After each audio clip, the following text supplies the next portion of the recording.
Welcome back, everyone, to another episode of Innovation Alley. We're your hosts. I'm TowelManPurple. I'm Bjorn.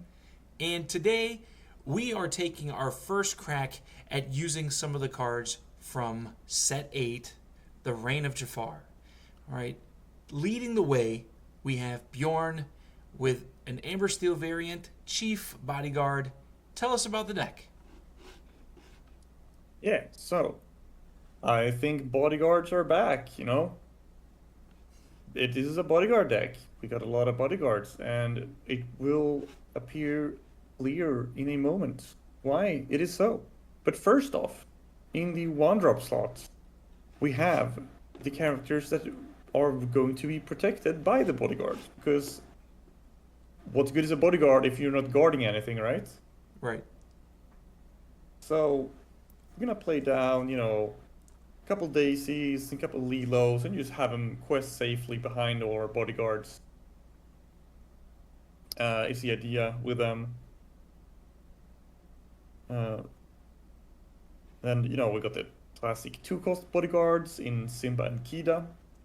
I think they're great because they're the cheapest bodyguards around. I prefer them over the 0-4 or 0-5 bodyguards, simply because I think having some strength to, disincentivize attacking into it, it's better. I agree. So, yeah. For the 3-drop slots, we have little John here who he does get evasive on our turn, so we can use him as an evasive attacker if you want to take care of Diablo, for example. But he's mainly there because he can shift. We'll get to the shift part later in the game. And then the Prince. I like the Prince because he quests for 2 and he has resist 1. So, anything but a fox he will be able to stop. For Yeah, just pretty much. 3. Yeah. And 4, we got Rapunzel, of course. You want to heal up our bodyguards and draw some cards at the same time. She is very, very, very good with bodyguards. If Rapunzel belongs in any deck, it's this deck, because there's so much healing that you're going to be able to do. And, of course, we have Pluto here, who he does get weaker as soon as he gets damaged. But again, he has his friend Rapunzel here, who can just heal him up afterwards. So it's all good, He's here to be a 4-cost bodyguard that also has good stats. Yes, sir. Mittens is an interesting card, because if you have Mittens out and you ink a card, every single bodyguard gets a +1 lore. So, are you falling behind in the lore race? Well, not anymore. Just ink a card and, quest for 2 or 3 with the bodyguards instead of 1 or 2. So that solves that problem. And of course, being a very decent 4-5 bodyguard quest for 2 by itself is phenomenal. For sure. Yeah. Then I actually have Mufasa here. I think Mufasa is in the deck because we have a lot of characters. And we do want to, get out new characters when our characters are banished, right? So, for example, before a Be Prepared comes out, just playing that Mufasa is, always a very good play, or whatever you think, okay, whatever I'm going to play down is not going to survive. Well, if that's the case, you just play down Mufasa, because he brings something else in. And we have a lot of big characters in this deck, so what he brings in is likely going to be very useful. This is true. Yeah, we have Bagheera. Bagheera I think he's a really cool card that hasn't really been utilized yet. But, it's a decently statted bodyguard, maybe a low willpower, but that's okay, because you almost want him to get banished. Right. Since when he does get banished, you gotta grab your sword effect. You deal 2 damage to every single character that your opponent has. And that's crazy. It's right? pretty good. It is. And of course we have Chenpo, which is, if we don't want all the fancy things that Bagheera brings and just want a big bodyguard instead, then Chenpo is it, right? 4/7 is as big as you get. Not even Maui can push through this tank of a unit. He is the Imperial Soldier. Yeah, and then Chief Bogo is what I named the deck after, because that's the new card here that I've built the deck around. Chief Bogo, Commanding Officer. If one of your bodyguards is banished during your opponent's turn, whether it is to a challenge or to something like be prepared, or whatever it is, reveal the top card of your deck, and you can play a cost 5 or less character for free every single time. So, what do you think happens when a bodyguard gets banished, and then Chief Bogo brings out another bodyguard on top of the deck, and then that bodyguard gets banished, so Chief Bogo gets to bring another card from the top of your deck out, and that's a bodyguard. Do you see where this is going? It's the never-ending story. It's the never-ending story. Yeah, you know, it's never-ending bodyguards, right? I mean, not everything is a bodyguard, but I think like at least like 2/3 of the deck are bodyguards. So there's like a huge chance that you will get one out. Kind of like, I mean, you know, even it might be a Daisy or Lilo or Rapunzel or Mufasa, but you know, it's not bad getting those out either, especially if you have multiple bodyguards. So, you know, if you miss one time, it's probably not a big deal, because there are going to be other bodyguards that the opponent has to get through before he can take out what's behind him, right? It's true. Only bad thing is, of course, you know, he can't bring out himself. He costs 6, so he can only bring out a 5 cost or lower. That's a little bit sad, but I think that's okay. And of course, not the Little John as well. This is the shift that I talked about earlier. The small Little John, the Little John, shifts into the big Little John, who is not a bodyguard himself, but he gives every other bodyguard resist +1 and 1 more lore pip, as long as he is exerted. So I think he definitely belongs in every bodyguard deck. Because making them more tanky and also being able to quest is how you would be able to win. Right. Between him and of Mittens, course- it applies a lot more lore pressure. Yeah, absolutely. Or you can, you know, especially with him, he gives resist, which means that you can also get to challenging pretty effectively as well. Because we don't have any, you know, songs or anything, no Strength of Raging Fire here. We're just running characters and Musketeer Tabard. Because whenever one of your characters with Bodyguard is banished, you may draw a card. And what do we love doing? We love drawing cards. Oh yeah. And with like 40 bodyguards in this deck, that's gonna be a lot of cards. Especially if we got the Chief Bogo, you know, where it's like constantly, you know, oh, new bodyguard, well, that gets challenged and banished. Oh, a new bodyguard comes out immediately, that gets banished and challenged. Well, we're just gonna be drawing. Yeah, Bogo and Yeah. Mufasa do establish a lot of value. Absolutely. It's gonna be real annoying to get rid of all of these characters. I like it. I like it, man. Can't wait to try this out. There you have Chief Bodyguard. And then I decided to bring something a little different. It is Emerald Steel, Pirates Land Ho, right? We are playing with some pirates here. We love some pirates. We will start with a 1-drop section of 4 Captain Hook. 1/2 Challenger 2 is getting a reprint in this set. I'm just using the old art at the moment. Quest for 1. And we have the 1-drop Happy. Now this one is not a pirate, right? It's just a knight. It has It is evasive not. on your turn. It's a 2/1, Quest for 1. But we'll get to why later. So it's a 1-cost character that can challenge Diablo. Yes. I mean, that's not bad.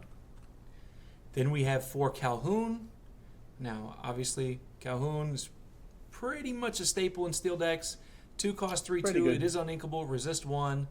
Quest for 1, but if you challenge something successfully and banish, you gain 2 lore, right? Successfully banishing. Yep. Same thing in my book.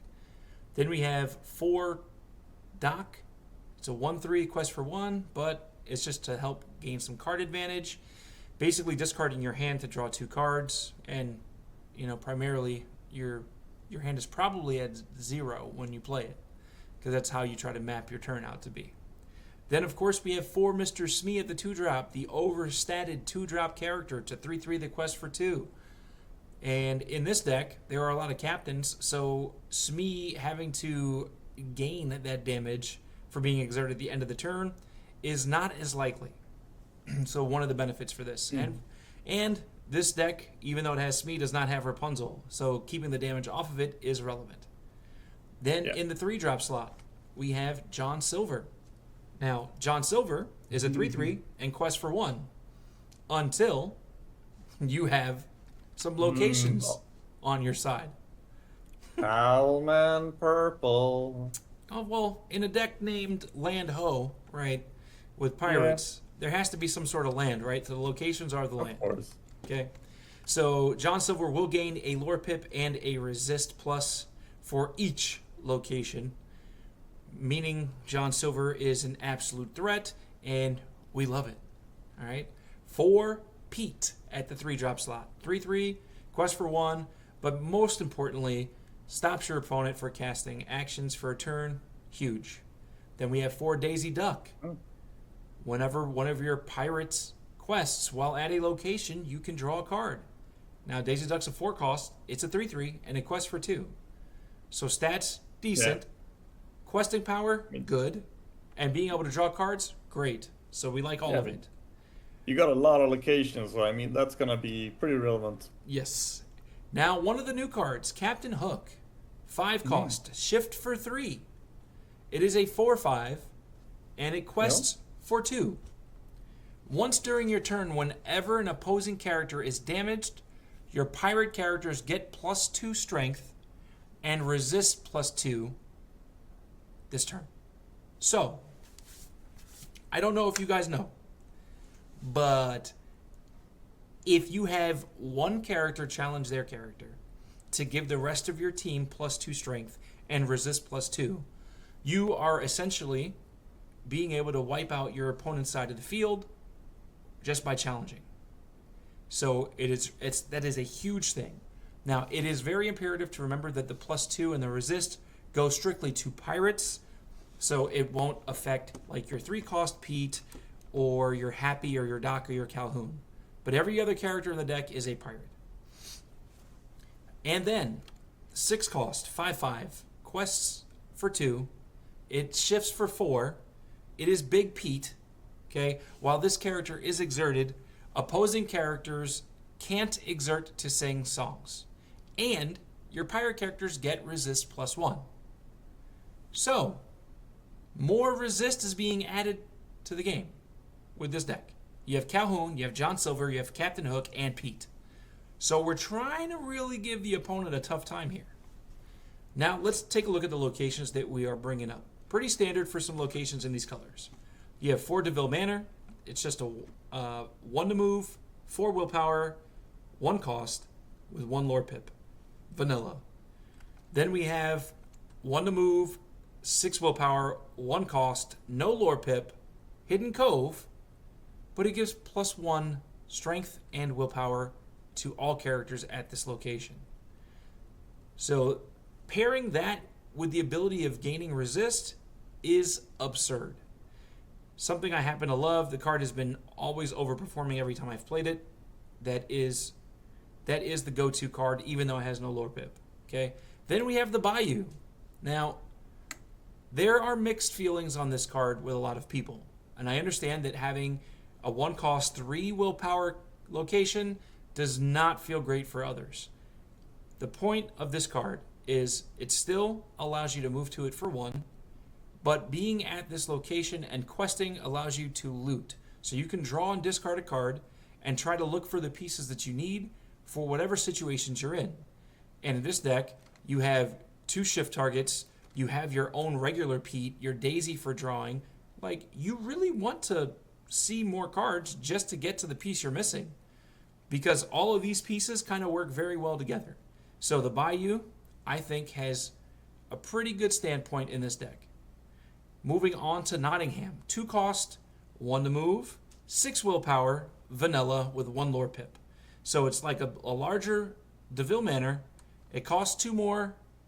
It costs 1 more, but it has 2 more willpower. So the difference is 2 willpower for the cost of 1 ink additional. Now, moving to the very last location, 7 Dwarf Mine. This one costs 2 to move to, also has 6 willpower, and also costs 2. However, it does have a lore pip, but it has the extra ability that if you move a character to this location, that character will deal 1 damage to an opposing character. Or to a character, actually. It doesn't have to be opposing. However, if that character is a knight character, like Happy or Doc, it deals 2 damage instead. So it's something that can help trigger the Captain Hook without having to run songs or actions. It just basically allows you to play to the board exactly what you're doing. You don't have to deviate from your plan and just continue your game of questing and challenging to keep those locations there. So with cards like Captain Hook and Pete, you're able to keep your opponent at bay because your guys are going to be pretty well protected, right, as far as the characters are concerned.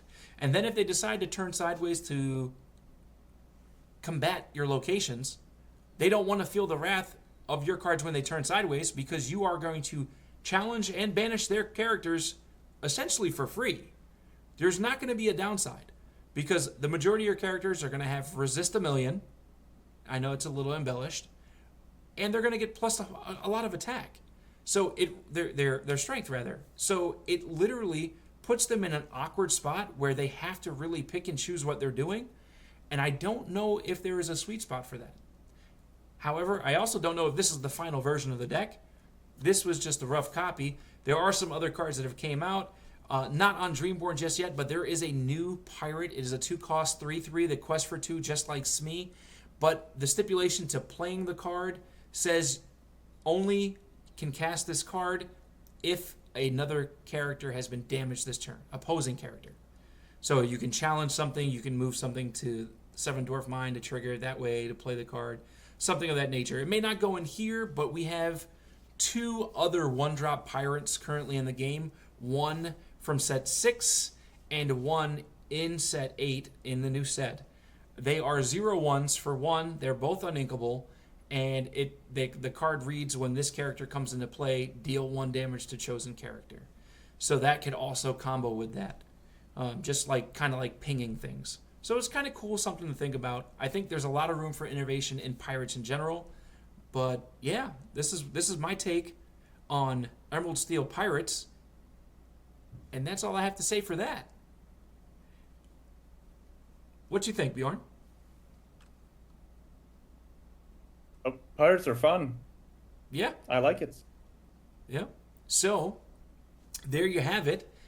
And as per usual, if you are new to the channel, please make sure you smash that subscribe button right down below and stay up to date on all the content. All right? If you haven't done so already, of course. Now, one thing I will say is, because we're going into a new format, we know we're going to have rotation coming up, another set after this.